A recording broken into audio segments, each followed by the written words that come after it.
What is going on, people? We are Tottenham TV here, back again for another preview stream for you guys. Ben is still not with us as he is away for the next few days. So we have Ash Matic in the studio today. Yes. Big up, Ash. He is joining us, taking Ben's place, an able deputy. How are we feeling, Ash? You all right? Yeah, man, I'm Thanks good. for coming in. I'm blessed. Yeah, all good. All good, I'm bro. glad. Look, all good. And I want to say as well, massive congratulations to Ash Matic, who became a father for the first time. I don't know if you want that information in public. It is public now. But everyone wish congratulations to Ash Matic. Big up to you. Thank you. Project Kane starts today, my friend. That's it. We're going to have Tottenham's new star striker in about 18 years. Yeah, 18 years. Yeah, about 18 years. Big up. Yeah. But look, big game this weekend. Massive. We play Aston Villa at Villa Park, in what really needs to be a big game for our Europa League exploits. Obviously, Brighton have 2 games in hand on us. We're 2 points clear of them. I do get the feeling, and I don't know if you feel the same, we do need to get something this weekend if we want to make sure that we snatch that 6th spot. Because right now, if you look at the fixtures, despite what the league table looks like, I actually think it looks actually quite positive for us when you look at how hard Brighton's fixtures are. But if we lose this weekend, how much damage for you does that do? If Brighton, even if Brighton don't get anything against Arsenal or even get a draw, like how much damage is being done if we don't get a win this week or any result this weekend? Yeah, I think morale-wise, it's just going to be terrible for the dressing room. I think even for Mason, he would have a lot of high hopes. The board as well. I think they've got ambitions to still finish in Europe, and I think that's the reason why they appointed Mason, to kind of get the players on side, get the energy back where it needs to be. It's all about mentality right now, and we've been lacking that of late. So I think this game is just as important to us to finish as high as possible. And let's not underestimate it. If we have a top manager, and we do have some type of European football, it may help us, as opposed to not having it at all. So I think it's something to play for more than anything. I think it's more than the actual competition itself. You as a player, you want to aim for something. You want to finish the season on a strong way. So I think this game helps to do that. Otherwise, you're on the beach. Yeah, I agree with that as well. And I just think that, as much as I'm not a massive fan of Conference League, although if we do go in that competition, I would like to see us win it. But I do think Europa League is quite important, because I think it's a very important. It will be it's another opportunity to win a real big trophy. I do think Europa League is one of the major European trophies compared to the Conference League. I do think people take it seriously, and also next season, if let's say we're not doing great in the race for top 4, it's also another avenue back into the Champions League. If we're falling short in the top 4 race in the league finish, so I do think Europa League is a very important competition to be in if we can't be in the Champions League. Conference League, I just feel differently, because are you going to be as motivated to win a Conference League as Europa League if the end goal is Europa League football for next season, you know what I mean, rather than Champions League? So that's why I'm not a massive fan of the Conference League, albeit I do think it could have its uses if you use it correctly. But I do think if we win this weekend, it puts us really in the driving seat for that last spot. And I enjoy the European trips. I think that Spurs should aspire to be in European football every single season. And as much as you could argue, it would help Tottenham to be in those free midweeks and everything and on the training ground. And there is some truth to that, to be honest, especially with the new manager coming in. You do kind of want that the free midweeks on the training pitch. I think Europa League is important enough to sacrifice that, and if you can do well in it. And I do think a new manager might want those games as well, especially someone like a Nagelsmann. For me, I think it's a thing where if he gets the new manager, if he gets a full pre-season, then albeit the European competitions, it's not too detrimental, because you're going to embed your philosophy and your ideas from that pre-training season. You're going to be able to get the ideas across to the players, what you want, the style of play and the patterns of play. You're going to get the coaching across to those players. But if you're coming in halfway through a season, it's different. Or if you don't get a pre-season, it's different. So I do understand how You need a whole week, to kind of set the tactics, get on the grass, kind of set your team. You've got a whole week to prepare for each team. And then obviously there's a negative where you're flying across. That's going to obviously affect players because you're getting jet lagged, etc. You might be a bit tired. You might have your legs might be tired as well. Also, you play on the Sunday, and there's not much recovery time between that Thursday and the Sunday. And there's not enough preparation as well going into the other games. Like you want to prepare, like for like the league game, but then you've got to focus for the midweek game straight away. So then what? Do you know what I mean? And that's the reason why we've lost league positions before, and then we've tried to rotate our team a little bit. And then sometimes when we've rotated in the past, the drop off has been too much, and that's the reason why we haven't fared well in these competitions. But at the same time, like I said, there's both positives and negatives that you can draw from both. But being in a competition, that means, like you said, we've got a chance to win something. And even if you don't win it and you go on a good cup run, it gives you something to kind of look forward to in the season. Like if you look at West Ham, or be it that it's the Conference League, I think that's actually helping their season. They're in a relegation battle, or they're being drawn into one, but because of the Conference League, they can take that performance into their Sunday game, their Super Sunday game. So I think for the fans as well, they got something to cheer about, something to look forward to as well. So it all depends on how you do well in that competition, how seriously you take it, and how serious the manager takes it as well. Well, looking forward to this game on the weekend, we do go to Villa Park, and it is going to be a very difficult game. We're looking at the form of the last two sides.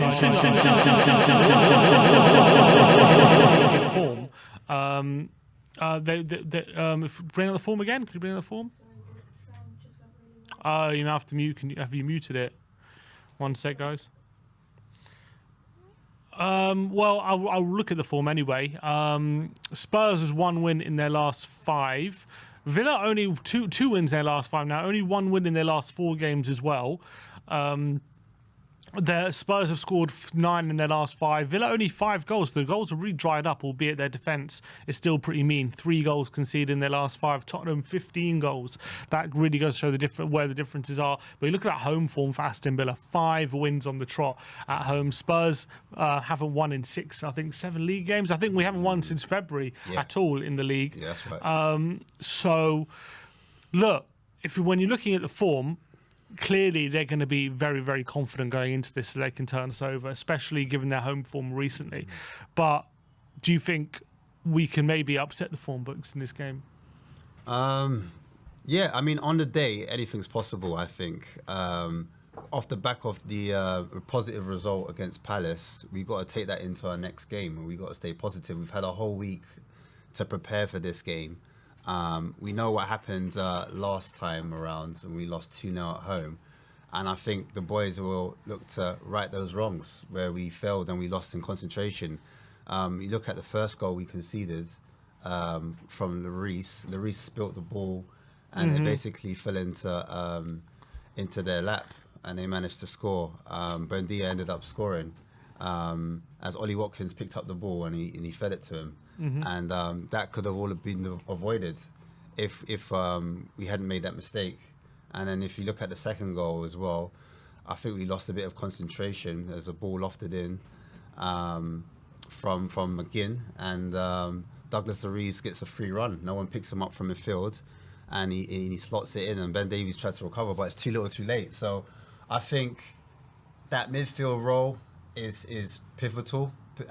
Everyone needs to be switched on this time, because Aston Villa, at home especially, I think the home fans are going to try and intimidate the Spurs boys. They're going to try and create an atmosphere which is intimidating. And we need to, Mason needs to create an atmosphere where all of the players are accountable.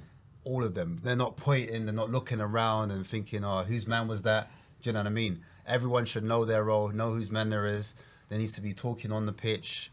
As always should be. But the defenders need to tell the midfielders where to be. That's the key thing for me.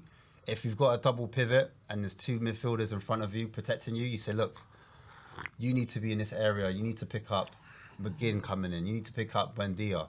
You need to watch that run from Ollie Watkins. So for me, that's where the key battles are. I do wonder if any doubt is going to start having to creep into Villa's minds following some poor results recently, because they've been flying, absolutely flying over the last few months. And it always seemed a bit unsustainable, their form, because Unai Emery's done an amazing job. And it looked like at one point they would be right in the mix for top four.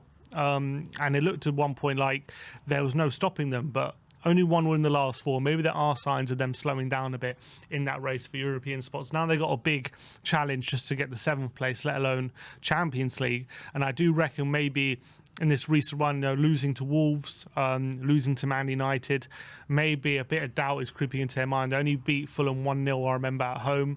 They could have dropped points in that game as well. So I do wonder whether Tottenham's experience could count in this game. We also have an extraordinarily good record at Villa Park. Yeah, we do. We have a really good record. Look, you can bring on the last 5, but as you can see in the last 5, the games we have lost have been at home. We lost 2-1. Actually, I was under Ryan Mason. We lost 2-1 at home, and then we lost 2-0 early in the season. Do you know when the last time we lost at Villa Park was? When was the last time? How long ago do you reckon it was? What were we, 24? Maybe 8 years? 2008. Jeez. 2008 was the last time we lost to Villa Park. That's crazy. In the league.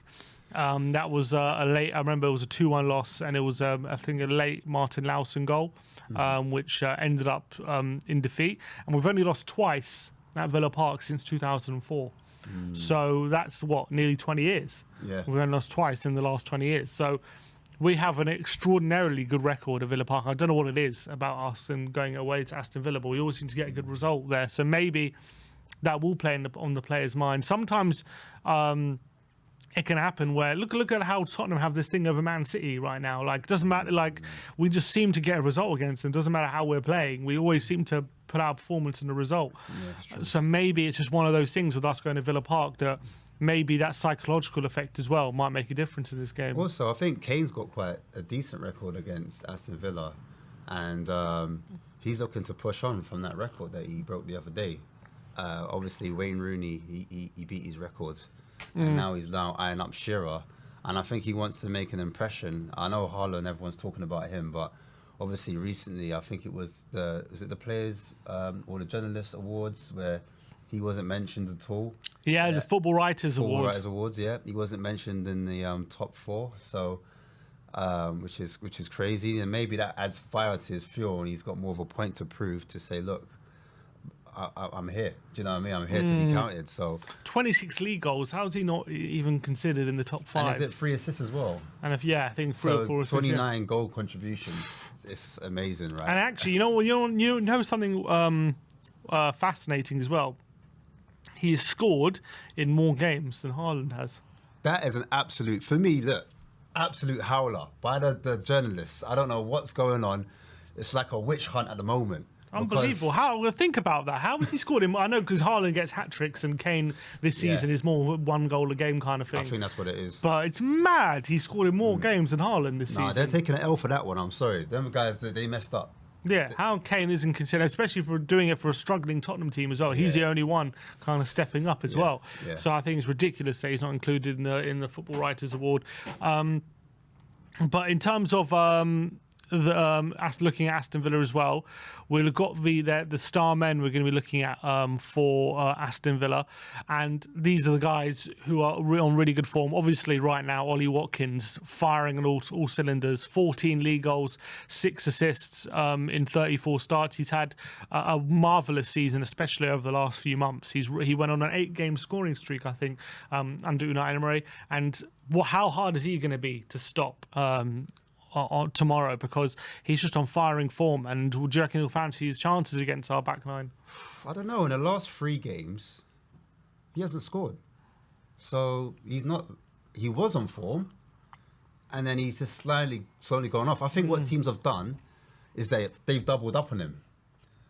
They know he's a problem, and so they've just basically nullified him and said, look, you're not getting in the game whatsoever. So what do you think he's done different this season under Emery compared to, because he's always been a good striker, but he seems to have taken his game on a long way. Maybe it's just him maturing as a striker in the Premier League, but he seems to be finding more space. Maybe it's because they're playing more on the counter. I think personally, Emery is perfect. He's like raised a lot of those players' performances, and he's really good at getting small teams or mid-table teams and then taking them up a level. You've seen what he's done with the La Liga teams like Seville, etc. How he's made them like a mid-table team and then he's pushed them all the way up. And so I think he's done the same with Aston Villa. When he's had a bigger appointment, like your PSGs, some might say Arsenal, do you know what I mean? They're more bigger clubs. He hasn't fared as well. But when it's a smaller team, he seems to be able to get the best out of them. And I think with Ollie Watkins, I think he just made it simple.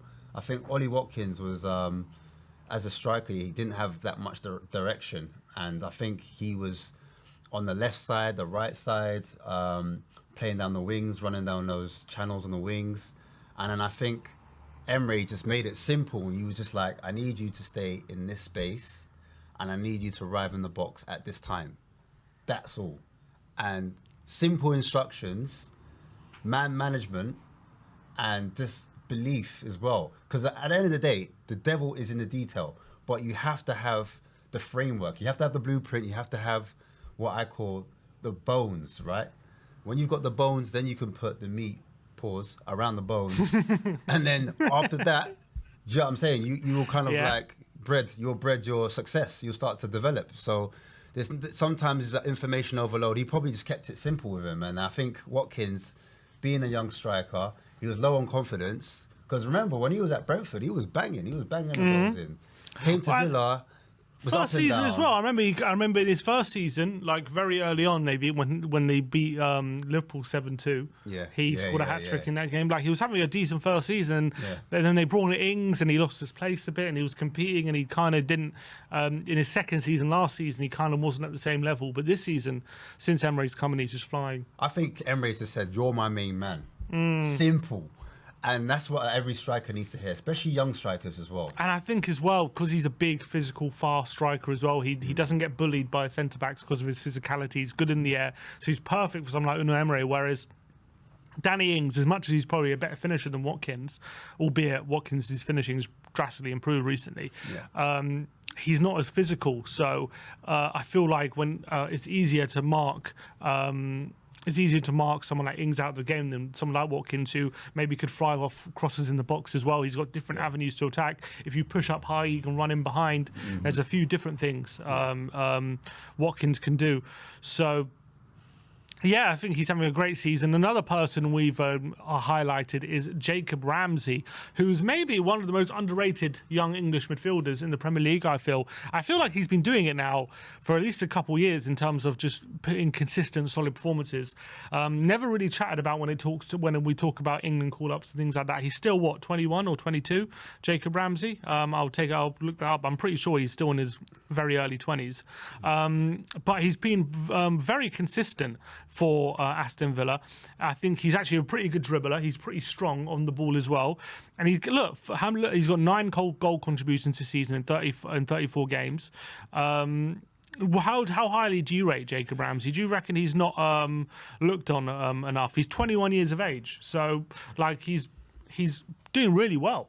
I think with Ramsey, it's just because he's at Aston Villa. Simple. Had he been at a top 6, top 4 club, he'd be getting looked at. It's as simple as that. And I think next season they'll put a bit more respect on his name.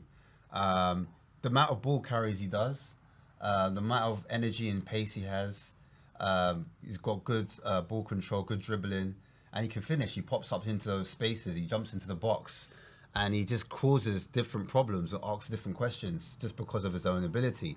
And yeah, this season he's really caught my eye. So Ramsey, one for the future, one for right now, I think. I think maybe like in the past, you have traditional wingers where they kind of like hug the touchline, and he inverts quite a lot. He's more of a centre mid. Not much of a winger, is he? Although he's versatile. He is versatile, but yeah, he comes right in the middle and sometimes operates as a false 9. And I think that's where he gets undetected and he just arrives late into the box and ends up causing havoc for loads of teams. So yeah, I really like Ramsey. I think he's a good talent. Yeah, this is the team that Aston Villa started with in their last game. they had Bertrand Traore on the right-hand side. I do envisage he'll probably come out of the team for this game, knowing how important a game it was, and they did end up losing as well. Obviously, Matt Cash currently a doubt for the weekend, so expecting this team to be fairly similar to what they've played previously. Knowing that they play a 4-4-2, they're a bit similar to us. They play a 4-4-2, but it never stays like a 4-4-2. It's also like the system switch. Looking at how they set up, how do you reckon that would suit us? Looking at if I assume that we're going to play a similar system that we played against Palace, the back four out of possession and a back three in possession. I think the opportunities, much as they have an opportunity against us, we've got opportunity against them because they use their fullback to push all the way up, and we use our wing back to push all the way up.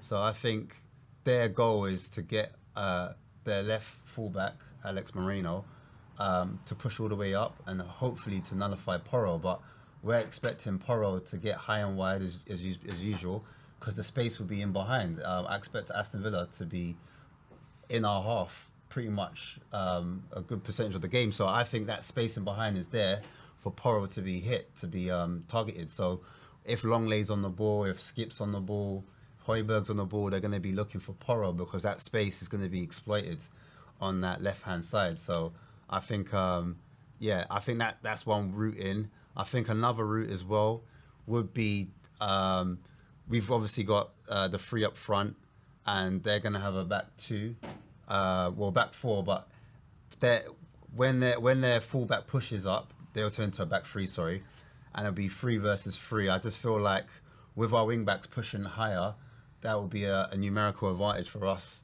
So I think we can outnumber them on a counter attack, especially if they're pushing onto our box. I think that's some of the key areas that we need to look at when it's playing against Aston Villa. And it's going to be interesting in terms of that because Villa, I feel, are much more suited, or not suited. They usually set up to play more on the counter. They like to have a bit less possession, especially when they play better teams. So it is going to be an interesting battle to see, I would say, how we line up against them, how we kind of approach the game. Are we going to be more on the front foot? I mean, Klopp said, he said that Tottenham, all they do is counter attack. Is that going to be the same thing going into this Villa game, or are we going to just counter-attack and invite them onto us, or are we going to try and assert our authority, try and dominate the game, and maybe play into Villa's hands a bit more? I think personally it's going to be a bit of both. It's going to be times when you're going to see tactical switches, so it's going to be a very interesting battle between Mason and Emre. We're going to see who comes up on top. Now, for me, the battle I look at is, and we haven't spoken about him yet, his name is Luis Douglas. Douglas Luiz, yeah. Douglas Luiz, I think, has been their player of the season. He's in the double pivot, but he's a lot more attacking out of the two. Now, I know they've got Kamara as the more defensive guy, sweeps up a lot more. But I think we saw it last time. It was Douglas Luiz pushing up, and McGinn as well. McGinn also tucking in. I think a lot of their players tuck in. So you've got McGinn and you've got Ramsey almost in front of the two double pivots, and they kind of create a four-man box, if that makes sense. So with that four-man box, that creates a numerical advantage over our players in Skip and Højbjerg. So they could actually outnumber us in midfield because they could have 2 in behind and 2 in front, if that makes sense. And sometimes those players, Ramsey will start from outside to in, and McGinn can start from outside to in as well. And that's where they become undetected because they kind of jump in the shadow of the behind our midfielders, so we don't get picked up. They don't actually see the runs coming in. So I think that could be a potential danger where we get overloaded in midfield. Because I realised when we're getting pressed, that's what Aston Villa like to do. They like to nick the ball and then find their players like Watkins, like Buendia. When the defence is unsettled. Exactly. And Buendia is also a player that sometimes he comes out wide and he comes in as well. So they've got loads of players that are interchanging in their positions, and they just find different pockets to kind of hurt us. And sometimes when players don't stay in the same position, you have to be switched on because they're like, is that your man or is that my man? Is that coming into my zone or is that coming into your zone? And if the communication's not key, if it's not switched on and you're not talking, then those players can hurt you. And I think that's something we need to look out for. It's a very unusual, like out of position, like we said, it's a 4-4-2, but in possession, that double pivot, if Luiz pushes on and Kamara just sits, then we're really outnumbered because you've got Luiz, you've got McGinn, and you've got Ramsey, all in between the lines. That's the defensive line and the midfielder line. So you've really got a numerical advantage there. So it just takes a pass, and also their centre backs. You've got Mings and you've got Konza, and they Too can both, strong. Yeah, strong, fast. One plays out from the back, kind of dribbles it, brings it forward. That's in Konza. And Mings can hit a ball. It can hit a diagonal. It can go over the top. And so they've got that in their locker as well, and something that we need to kind of look out for. So those balls are going to be looking to spray to like a Ramsey, and they're going to be trying to hit Porro because they know Porro likes to push forward. And I think it's the counter press. When we counter attack, I think they're going to have a counter press. So they're going to try and nick the ball off of us. And because we've pushed high up, there's going to be spaces all over the pitch where they can exploit and hurt Spurs. Well, we've got a tactics board now on the screen. Maybe we could put it here. One second. Should we swap laptops? Yeah. Sure. We can swap laptops. There you go. Yep. So as you can see, this is how we envisage both teams are going to kind of set up. So in Tottenham, obviously in the 4-4-2, which is going to kind of change to a 4. To a kind of three at the back with Emerson tucking in, Davis going a bit wider. As you see, ignore the player numbers, they're wrong by the way, but whatever. As you see here, Villa also set up in that 4-4-2 kind of formation. And they, as you said, they like to tuck inside. And what I am very worried about is when they do tuck inside, we only have that double pivot, especially off the ball. You got Porro maybe tucking in, but Son isn't like the most defensive. So how are we going to deal with them if they're all tucking inside when they have possession and they're going to have that space, especially when we're playing a back four? How it's going to pull, either we pull our players out of position or they're going to outnumber us, and we've got to deal with either situation. Yeah, so I think this is the box I'm talking about. I expect Buendia to pull out wide, and sometimes Watkins will come in. And so you've got triangles all over the pitch. You can have Kamara coming in, and then Luiz can get in between Skip and Højbjerg right here. And straight away you can see there's a diamond there. If Watkins drops in this hole and he kind of drops in here, then you can see that Luiz, Watkins and Ramsey can create an overload right there in that area. I don't know if you can see that. Yeah. So basically what Ramsey done... Yeah. It's come back? Yeah? All right. Okay, fine. Okay, I'll just leave it in the middle here. All right, fine. Cool. So I'm going to swap things around. I'm going to bring Buendia, because I normally see Watkins on this side. I'm not going to lie to you. The thing is, when Watkins is in this area, Spurs are going to start looking at him because he's a danger man. So that might pull Romero across here and Emerson across. But the focus because they're on focusing on Watkins, and that allows Ramsey and Buendia to become two false nines. And that's going to be a problem. Longley's going to have to tuck in, and Davies as well, as he's more naturally a defender anyway, so he's going to have to tuck in as well to make the back four, and that's what we normally do out of possession. I think Son and also Porro, they're going to have to help out massively. And I think in the last game against Palace, Son defended really well. Yeah, he did. I think he got back and he helped out his team. He did a good job. And so when Spurs are playing out from the back, in my opinion, I think what happens is the ball will come into Longley, and Longley has an option to either drop it into Skip, so Skip will come into this space here, and he has a short ball to play into Skip, to play out to Davies. So Davies is here, yeah, a bit further and then Son can push up a little bit higher.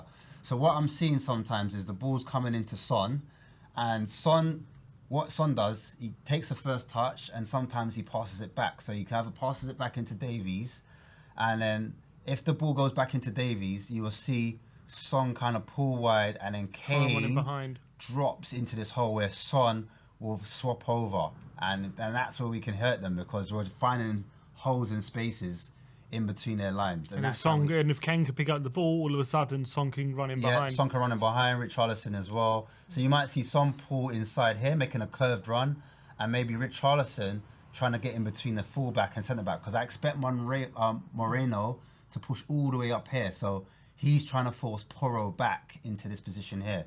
So when we're on the ball, how do you expect us to hurt this Villa team? Like if we're basically on the ball, we're going to be playing in the 3-4-3 system. Porro and maybe getting forward. Maybe Davis won't get as forward as Porro will. But do you see gaps because they're a very strong defensive team, Villa? They're under Unai Emery. They don't leak many goals. They don't leak many. So how are we going to be able to hurt them when we? So it all depends. Like if Luis, like I said, if Luis pushes here into this space here, that gives Skip the chance to go direct because every time Skip's on the ball, he wants to get that ball as quickly as forward as possible. And it comes to turnovers. Skip is that guy. He gets that ball and he's trying to ping a ball into Richarlison, into Son, into Kane. Richarlison's job is to drop in here, and Kane's job. Let me bring Kane back over here. Kane's job is to to pin one of these centre backs. Mm-hmm. He pins the centre back. These two, they act as attacking midfielders. As the ball comes in, that allows Porro to advance, and we've got all that space in behind. Do you know what I mean? Because Richarlison's in field, he's holding that position, he's tactically disciplined, and we're going to be able to find those spaces in between Moreno and Mings. I think that's the key area. They're going to try and push Porro back, but we're going to try and hit them on a counter, and Porro's going to have space. If Mings comes across, then all of a sudden Richarlison has a free run, or even if Kane kind of drops in the hole, then Son can make that run right across into that area right there, and we can hurt them. Do you know what I mean? I think that's going to be our go-to. So we like to drop in deep. We like to suck teams in. So a lot of the time you'll see, you might even see a 4-4-2. So you might see Porro back in here, right, yeah. Invert a bit. Porro might invert a bit. You might see Davies in that back four, and you might see Son drop back in here. So we've got and Højbjerg here. Sorry. So you've got a 4-4-2. So in that 4-4-2, I expect that ball to come in and the space to be hitting Richarlison. Richarlison can look after it, and he can feed it to either Skip. Skip can find a ball into Kane, or Kane can make that run here. He's got that space dropping in. And you think doing it this way, because under Conte and Stellini, we're off the ball, we were almost like a 5-4-1. Yeah. And on the ball, obviously a 3-4-3. Now it's off the ball 4-4-2. Yeah. And on the ball is a 3-4-3. But do you reckon it suits us maybe better being the 4-4-2 off the ball, because it means if we can spring the opposition, at least we have two players up in the scoring positions. Yeah. And it also means out of our three attackers, you don't have to have two of them dropping so deep all the time. And you have two of them hanging up front as opposed to that. So maybe this is why he's kind of changed up the system a bit in terms of how we're flying in between formations. Yeah. I also think as well, I forgot to mention this, so you're right, with the front two pressing here or just hanging up at the top, sometimes in possession or out of possession, we're pressing as a 6. Mm-hmm. So that's Kane starting the press with Richarlison not far behind, and then the other four pressing up. But what I did see as well, sometimes Romero will come forward. So when Romero comes forward and he nicks the ball, can't move it now, it's annoying. So when Romero pushes forward, sometimes Højbjerg or Skip, they kind of fill in for him. And he's very front-footed, and he starts the attack and he starts the aggression. So when that ball comes in, Porro sometimes inverts here as well, and that ball is won, and it's an easy direct pass into Richarlison or Kane right there. So I think Romero pushing up sometimes also can help. So also what I did see as well, in attacks at times, not all the time, at times, if Porro hugs the width, hugs the touchline, I'm going to get this, man, I'm going to get this. Yeah, Emerson sometimes does an underlapping run in this half space right here. And then what that does, that stops Ramsey pushing forward, or Luis pushing forward. It gives them something to think about. Oh, look, there's a player there. and then all of a sudden there's a space for Richarlison and Kane to operate. There's more space, holes start opening up, and then we've got more chances to create passing lanes to score goals. One benefit I also like of having Emerson available for this game is what Watkins likes to do is in this formation is he loves to run in this channel here down the left hand side. I've seen it all again. I remember against Newcastle, absolutely battered them in down that channel. So having Emerson to patrol that area alongside Porro, it's going to really limit his ability to get free and get the space he wants. Because when you've got someone like Trippier there on the right hand side, I think, and especially like someone like Shah backing him up, they obviously Newcastle have a great defence, but they really struggle to deal with someone like with the pace of Watkins. But Emerson having his pace and strength, dealing with Watkins when he's running in that channel, I think is going to be a massive help. And also the aerial threat. Emerson cuts that out. Obviously, Porro has not a height issue, but he's one of our shorter players, and then Emerson's one of our taller players. So they're going to be trying to hit Moreno over the top, and Emerson's going to be able to clean up if any of those diagonal balls come in from Konza or Mings. Emerson's going to be there to clean up and then keep it simple and pass to one of the better players. Looking at this, we've looked at the tactical setup between both sides. Like they have the advantage probably in the central areas with McGinn, Ramsey, Tucky inside, and maybe outnumbering our pivot if Porro and Son aren't helping out as much. But we also have an advantage potentially in the wider areas of Porro getting forward as well. Son maybe getting behind Konsa and Mings. The question is, which one do you see coming out on top? It's a difficult one to answer. Yeah, you know what it is. I worry about Højbjerg's contribution overall, concentration. Positionally, he's not too bad, but sometimes he ball watches. That's the problem with Højbjerg. Sometimes he can go wanting. And with these players, McGinn especially, McGinn's going to be wanting to come inside here. Seeing that shadow there, Højbjerg won't be able to see him, and then he pops up, and all of a sudden he receives that ball, and then McGinn can hit a ball to Watkins. Bendia's running in that hole as well. He's running outside, causing problems. And sometimes when Højbjerg gets rattled, he just wants to jump into the defence. Yeah, he just jumps right back. He just jumps right back. And then Skip follows as well. And then sometimes that's when you're starting to see shots from outside the box, because when now all of a sudden everyone's in that back line, no one's taking responsibility to kind of stand up and hold that position and stop that midfield from getting overrun. So sometimes Romero at some point is going to have to get hold of the game and kind of cut that out, because that can be something that we need to be wary of. But I have spoke about it before. Like I said, it's that box I'm kind of wary of if Kamara pushes up, Louise, McGinn and Ramsey, and then you've got passing lanes. And Buendia floating around as well. And Buendia floating around. You've got passing lanes between there, and it's going to outnumber our double pivot. It's very important that Son repeats that midfield performance that he did against Palace, and he comes and he literally helps Højbjerg out, and equally Porro comes in as well and helps out Skip. So I think that's how we deal with that midfield overload. Do you know what I mean? Right. Before we get into score predictions, I just want to let you guys know that the link is right now in the community section. If you want to come on and have your say about today's game and about anything about Tottenham really, and about the upcoming. If you want to have anything to say about the upcoming game, with whether you want top six or not, so the link is in the community section right now if you want to come on and join. But Ash, looking, you can have your laptop back now. Oh, cool. Looking at this tactical setup and how we're predicting both teams are going to approach the game, what's your prediction? Do you think we get a result? You know what it is? It's our away record. It's not been good. That's what worries me.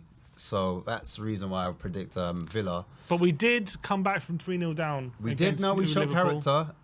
It depends on what stage of the game, because that Palace game was a hard game. We were defensively solid. So I think it'll be a low-scoring game.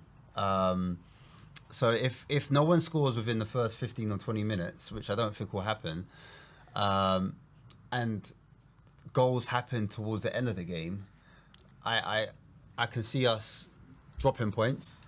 I can see us drawing. I can see us like a 1-1 draw, or I can see us even losing, if I'm being honest.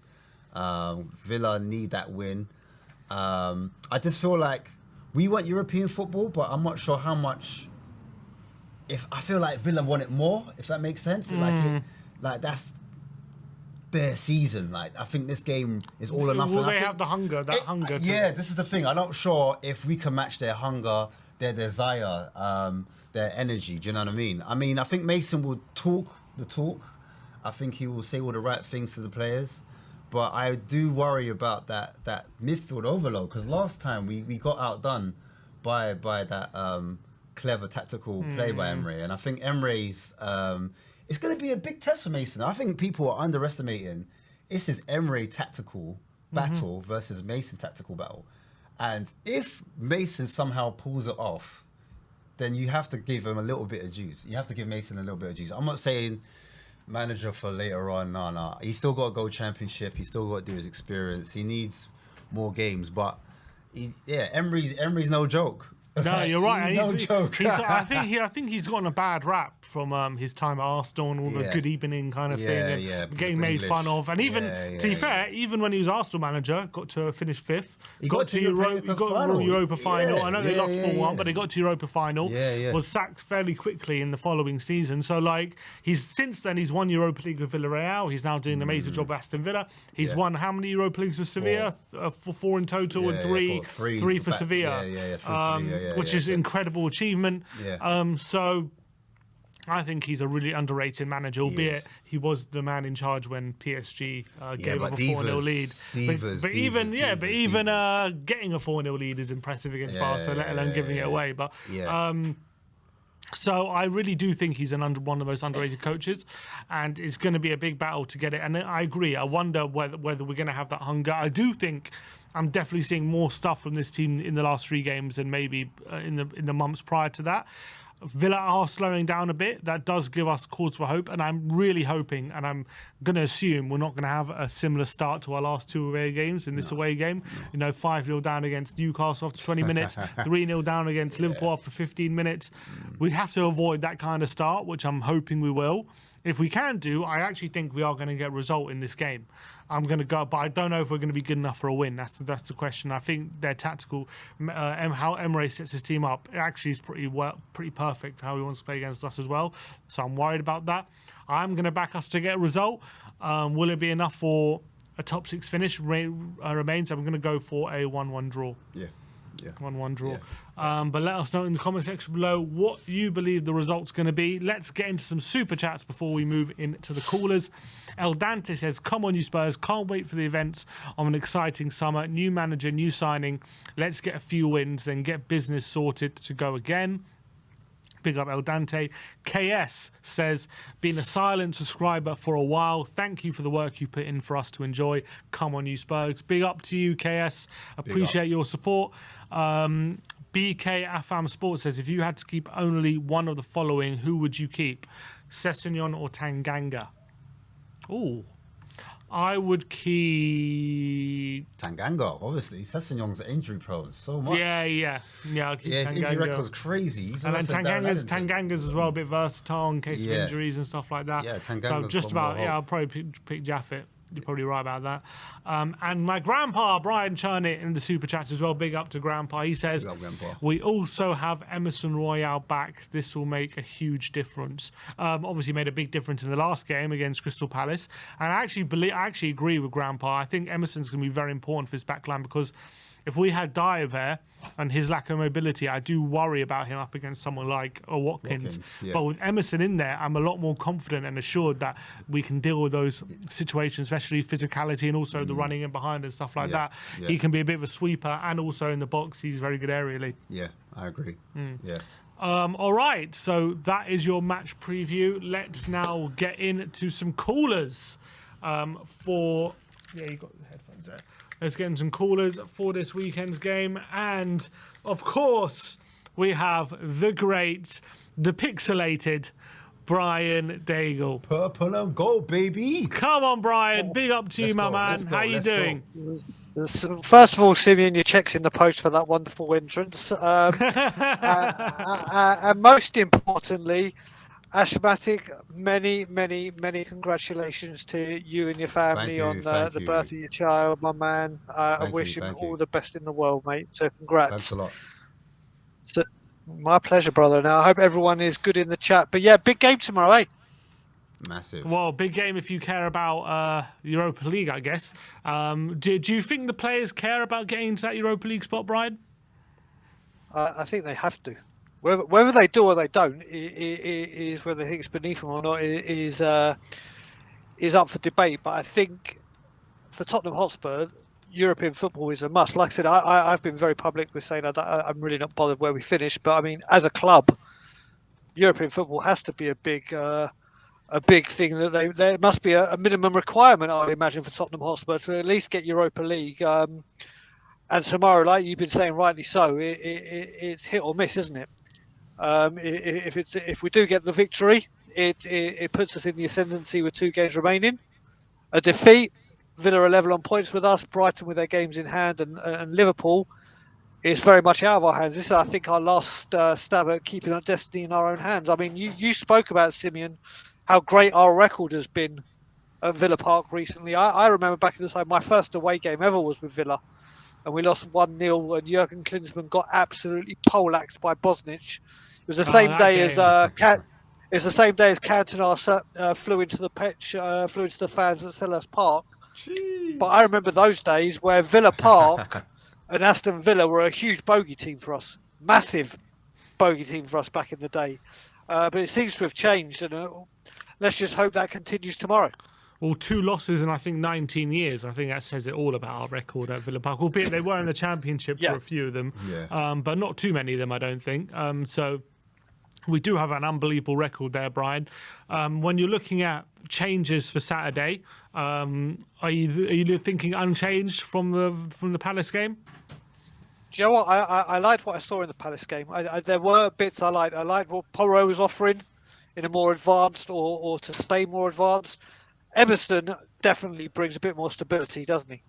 Definitely brings a lot more stability. I mean, I basically, whatever keeps Dyer out of the team, I'll go for. Because I don't think there was any coincidence that we kept a clean sheet. And also, not that we kept a clean sheet, the Romero looked so much better than he did as he had done in previous games. I don't know if there was a correlation, but you can look at it.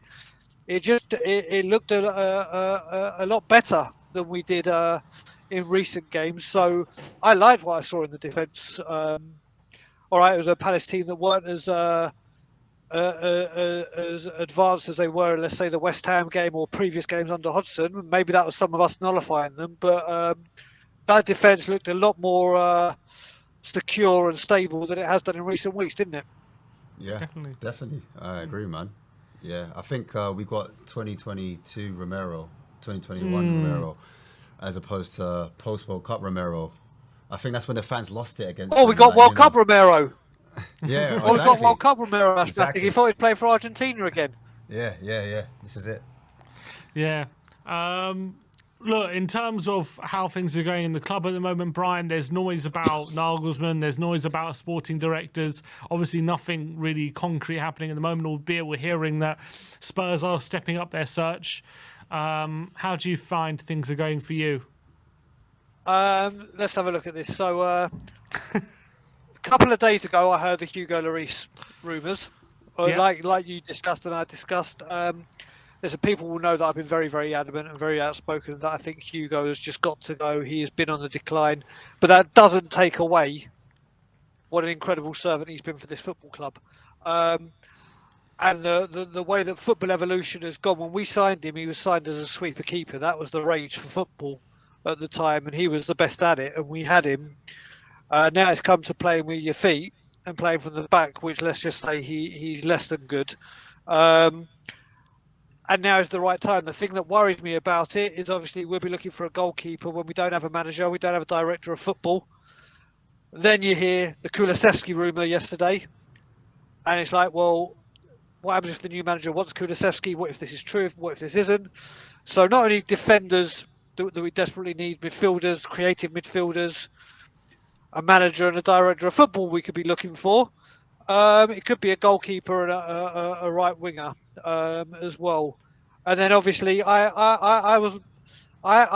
when I've been working in the office, you guys time it perfectly that when I come out Arna's Grove and out of the underground, you've released your update. So I'm like, there you go. There's my walking home and final tube station listening pleasure going on. And then I heard you talking about Nagelsmann and the mix with the media saying, yes, we're talking, but he's waiting to see a director of football. And no, we haven't started talking. And yes, we're 60% of the way there. It's just the farce of this football club. It's now day 44 or day 45 of the no manager search, and then whatever it is of Paratici. Listen, the club is going to be in a mess. It's going to be in a complete mess.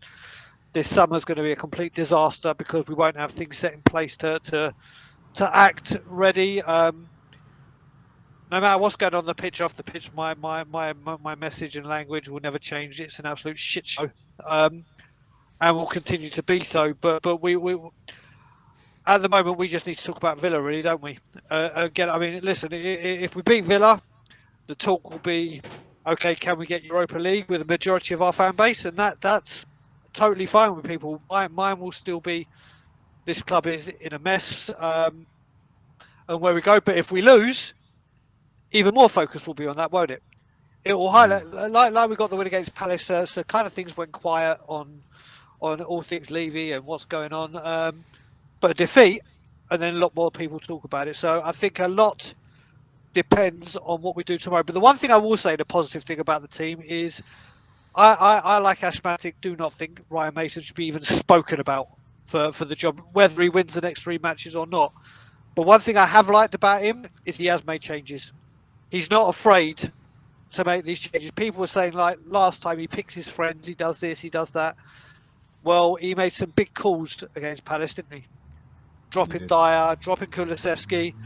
And you know what? We've been waiting for managers to do that, whether it be Conte or Stellini, to make these big calls when there's been these issues that fans can clearly see, and they haven't been made. And you've got to give Ryan Mason some credit for doing that. Listen, the draw against United after 2-0 down, to come back shows qualities that he spoke at half time. Again, coming back from Liverpool after a horrific start, and then obviously what happened, and then a solid performance against Palace. Now, like I said, I don't think he should be anywhere near first team manager. Yeah, maybe in the cup. I said again, maybe when the next guy comes in as his number 2 and then heir to the throne, maybe. But I will give Ryan Mason some credit for making decisions that we've all wanted to see and having the balls to do it. Do you think, Brian? First of all, what did you make of Richarlison's performance? And do you think we should be making a change up top? Maybe bringing a Danjuma in. Obviously, he used to play for Emery in Spain. Do you think he could possibly come on at some point? Because he hasn't seen a lot of minutes of recent. Do you think Danjuma warrants a look in, seeing that, you know, Richarlison didn't really, in my opinion, didn't really provide a lot going forwards. And I know Kulusevski's been a little bit off form of late, so I know a lot of fans aren't really feeling him. What do you think, Kulu, Richarlison, or Danjuma? Who would you go for against Aston Villa on the weekend? Well, do you know what the thing with Kulusevski? What I will say with Kulusevski, I said it on Tottenham Tour, the video released today. It's got pure Kieran Trippier vibes for me in his last season. This guy's obviously had an injury and had a knock, but he's asked to play through the pain because we haven't got anyone of quality to take his place, and he's been such a key asset for us, especially in his first season, that we haven't got the quality to replace him. But I think playing him when he's not fit and on form is more of a hindrance than a help. So Richarlison does not play well on the right. Let's face it, it's his worst of the 3 positions. I wouldn't mind seeing that. If I had to choose the 3, I would choose Danjuma. A bit of the unknown, a bit of the when he's come and he's looked sharp. Has he started the game yet? I don't think he started. No, but I'm saying but when he's come off the bench, he's looked a bit brighter, hasn't he? He's brought a bit of energy, a bit of.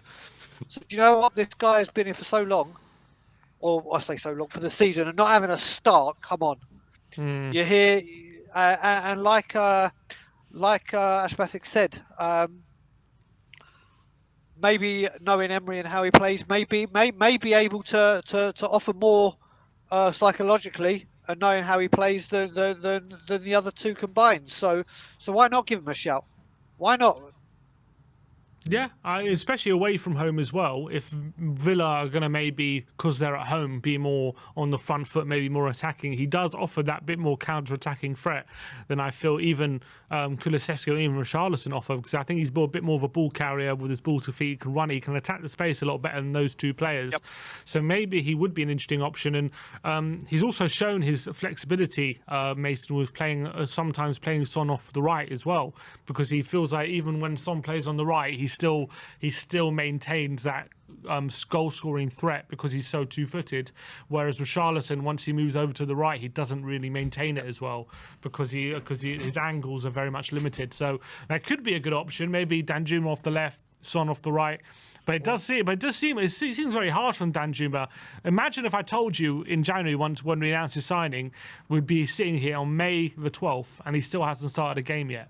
Yeah, it's crazy. So, Simeon, you'll remember when I actually came on the show when we signed him, and you asked me what my thoughts were of him, and I said we've gone scrapping around like a pack of starving hyenas in the desert looking for scraps. And for me, I still stand by that deal was put through just in case Porro fell through, so we didn't have a window where we didn't sign anyone. We just snapped at something that was available and did it. And for me, this was a pure, whether people want to agree or not, I think this was a pure, just in case Porro goes tits up, we haven't got a window without signing anyone, because the blowback on that would have been absolutely ferocious. How this guy, when we've been in the worst form ever, oh, wait a minute, guys, I'm going to have to go. I've got a meeting I've got to go to. I really apologise. I've got a call. All right. No worries about it. And as always, Levy out 1-1. 1-1. There you go. Big up to you, Brian. Big up, Brian. Just to add to that as well, Emery used to deploy Danjuma as a second striker, didn't he? Because he'd often play players outside of their position. So he knew Danjuma was actually a winger, but he deployed him in that too, in a 4-4-2 formation where he played just behind the front man. So I thought it'd be interesting if Richarlison did come out and we did. Because Danjuma knows that role. Because he knows that role, especially against Villa, he could possibly cause him some. Do you reckon if there's a time to start Danjuma, it could be this weekend? Yeah, I thought the same against Bournemouth. I thought he could have got a start because again, it was his old club, and I just got a thing where old players, when they face that old club, they just seem to turn up for some reason. So I thought, raw, why not try a team? You get it. So I just thought, yeah, maybe we do the same. But I think obviously I think it's the club more than Mason that would want Richarlison to get another bite at the apple and try and build his confidence up, because at the end of the day, it's 60 million, and that's a lot of peas. So they need to kind of get their investment back somehow. So they got to keep rolling the dice. So we'll see anyway. Okay, well, the Masons press conference is going to be with you very, very shortly, so keep an eye on the channel for that. It's going to be uploaded very soon. But in the meantime, let's get KPV on the channel. My dog. KPV, long time no see. What are you telling me, my broski? Not a lot, man. Like, just been busy playing FIFA 23 and trying to get team this season now that it's out, man. But not a lot. What are you boys saying? You're looking very comfy, KPV. You're looking very warm. You're under a blanket there? Yeah, I'm under a blanket, man. Like, yeah, And I haven't what? been... what? Go on. Yeah, go on. You haven't been what? I haven't been up too much. I had to renew my membership this week because I had a problem with something on my phone, so I had to renew my membership. But I'm a platinum member again because you probably already knew I changed it from a gold member to platinum member when I went to watch a Premier League game in a pub last week. So I'm a platinum member. So giveaway time finally since last season. Giveaway. I'm going to win another giveaway this time.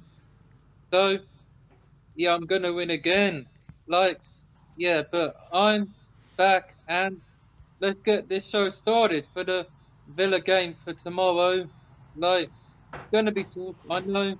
I see you going for a draw there, Sim. I have gone for a draw. I reckon it's going to be a very tough game winning at Villa Park. But how do you see the game going, Carl? I see it going. Well, hopefully we can pull off a win because, like, we do have a good record there. We haven't lost. Obviously, people know we haven't lost since 2008, the last time we went there. So we have a good record there. And Kane obviously loves the goal against Villa. Kulu did last season, and Son hat-trick. So the front three need to get back on the score sheet. Kane obviously scored at the weekend. So Son needs to get back to his best. I know he's already scored in the last few games, but not against Palace. That's his favourite opponent. But I can see us winning. I'm going 4-0 again, like last year. And today, 4-0 again. like it was last season, we slapped them up at their place. And do people not know, but on this day last year, we beat Arsenal 3-0 at the Tottenham Hotspur Stadium. So much has changed in a year, hasn't it, Kyle? Yeah, lots changed. Yeah, they're 24 points ahead, and Ryan Mason knows. Like, yeah, so watch some of our best goals against Villa on Spurs' official Instagram page.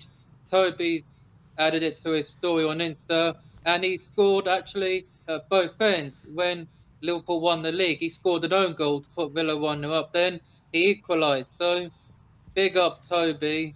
Like, come back, Toby. I wish we kept him and Jan. Best partnership in Premier League history. People can say Rio and Vidic was, but nah, man, it's Toby and Jan all day long. So I don't care what anyone says. Toby, Jan, all day. And Carl, what's going on with your YouTube profile picture? Your profile picture on YouTube. What's going on with it? oh, don't you start now? Yeah, it's coming. I just want to know. I'm not going to say what it is to protect your security. I don't want to protect you, but I just want to know what's going on. Why is it that? You're probably asking why is it Odegaard? I want to know. I'm curious. I get to change my picture when I want. Like, it lets you change your profile picture. Like, I've got a other picture on there. Like, not just a profile picture, but another one. It lets you click on the thing. There's a camel on it. It lets you change a picture. And, yeah, shocking. Like, I lost Why the can't bet. you change it? You lost a bet. Yeah, like, I lost What was the bet? If Spurs don't finish above Arsenal, I have to wear an Arsenal shirt, and I lost the bet, ain't it? To someone Who'd you lose the bet to? A friend called Chris Thornton, who I went round to watch the Spurs-Liverpool game on the 30th of April 2 Sundays ago. I went round to watch it, and I lost the bet when we played them in January, because, like, I lost the bet, ain't it? So, Stell had to wear an Arsenal shirt earlier last year when he said Spurs weren't going to get top four. And I saw him on the stream wearing one. So he lost the bet and I lost the bet. So I had to change it. I lost it to a friend who's an Arsenal fan. I lost the bet. Like, it ain't going to happen this season. I know our women can't beat Arsenal, but the lads can't this season. So, but at least the under-18s can. And yeah. Exactly. So you never said what level they need to finish above them. You should have said the under-18s finished above you. You never said what level. You should have said confirmed. It's true. Yeah, but Loopholes. like, I lost the bet. But next season ain't gonna happen again. Spurs will still slap Arsenal up. Like, why do we always seem to play them away when the season starts? Like, it's been like that the last 3 or 4 seasons. We've had to play them away. Like, I know during the pandemic season, December 2020, we beat them 2-0. Son stunning goal, but the last few years we've had to play them away. Like, can't the Premier League just do something for a change? Let Spurs play at home at the start of the season, then towards the end play away. Like, normally we play home first, then they play at home in the second start of the season, but the Premier League just don't like us. Like, what's going on? Like, I expect us to win on Saturday tomorrow. Kane, Son and Cooley, but Højbjerg maybe. Man of match, gonna be Kane, obviously. Another record, 209 Premier League goals. And some people may have heard about Kane getting a statue outside Tottenham Hotspur Stadium. He deserves it, obviously. Give him a statue, man. Build Damn one for right. Storm. Give them a statue. It's what I want. And I'm going first to win 4-0, like it was last season towards the end, beating Villa. Obviously, Kulu must have gotten a second one or fourth. Son hat-trick. So, Son needs to get back on the score sheet. So, hopefully a win tomorrow then. How many points did that put us when Brighton play on Sunday? 62? Yeah, if Brighton, puts us on 60 points if we win. Oh, 60. Like, I see you hate Conference League, Sim. Like, Damn I right. don't want to play in that. I don't want to play in that because it's going to happen again. We'll just get knocked out of the group stage like we did against Wen last season. So, no thanks. Just give us the Europa League. We'll just win it. So, like, I don't want Conference League because then we'll just get knocked out of the group. So, win the Europa League and get back in that Champions League. It's all I want, people. Levy, just do your job and start splashing the cash. Anyway, Carl, I'm out. great to see you, mate. Man like KPV, you know. Come on. Yeah, I'm off to play FIFA and try and get a team this season. So I'm out and I'll speak to you all again on the next day after the game. So see you then. See you tomorrow, Carl. Love my bro. Respect. Peace. Manners. Peace out. Peace. All right, that was the legend that is Carl Patrick Vineyard. Let's hope he doesn't lose any more bets from next season. Is there any other callers? That's it. All right, I think we'll end the show there. Ash, we want to let people know where they can find you. I'll put it in the description as well. You can find Ash over on YouTube. So Southview COYS, you can find me at. And we're doing a show tonight. So guys, make sure you tune in. Subscribe. We're doing a bit of a review, looking at Tottenham's highs and lows, and also we got a post-match tomorrow as well. So catch us on the post-match. But yeah, we're on tonight, 9 o'clock. Catch us down, and yeah, just link up, man. We'll link up. All right, big Link up up for to the you, drink Ash. up. Appreciate your time on the stream today. Big up My to you. AG, you know. Send some love to Ash. Go check him out. Put the link in the comment section here so you can go check out Ashmatic on his YouTube channel with Marlon as well and other people, I think, as well, right? Hass, yeah, more than Hass and myself, man. All The right. triple threat. Triple, exactly. Big up. Hey. The press conference is now live on the channel, so if you want to go and check out what Ryan Mason has had to say in the lead up to the Villa game, you can go check it out live on our YouTube channel right now. But thank you everyone for tuning into the stream. We got predicted lineup coming up, so go check that out. But like, subscribe, and comment below. And as always, come on, you Spurs.